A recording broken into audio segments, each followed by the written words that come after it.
কিরা আজার অনেক করে অনেক তো ভাই সামনে মন খারাপ ওর।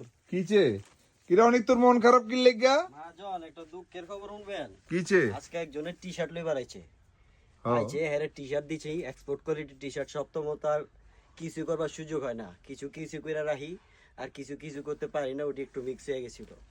তো হ্যাঁ একটা টি শার্টে একটা কলঙ্ক পাইছিল, একটু ফোটা পাইছিল, এটাতে কইছিল এটা ফোটাকে। আমি কইলাম ভাই চাঁদেরও তো কলঙ্ক থাকে, এটা তো এক্সপোর্টের একটা টি শার্টই। হ্যাঁ কই বেশি পাইকা গেছো, বয়স কত হয়েছে, দাড়ি মুছু তো কিছুই নাই, বয়স কত হয়েছে? আমি কই বয়স তো হয়েছে মেলা বয়স, মুখে দাড়ি নাই আর কি, হরমোনে জানিতে সমস্যা এই লেগা। হ্যাঁ যাইবার সময় বহুত কিছু কইলো, কই মিয়া বেশি পাইকা গেছো এই লেগা মুখে দাড়ি উঠে না, বদুয়া দিচ্ছি তোমার আর সারা জীবনও দাড়ি উঠবে না। হায় আল্লাহ এ কি এই অবস্থা আমার দুঃখের বিষয়, আজকে জীবনটাই গেল পুরো দুঃখে। তোর মনটা তোর খারাপ মনটা প্রচুর খারাপ ভাইয়া। থাক তোর দাড়ি উঠবো না টেনশন করিস না তুই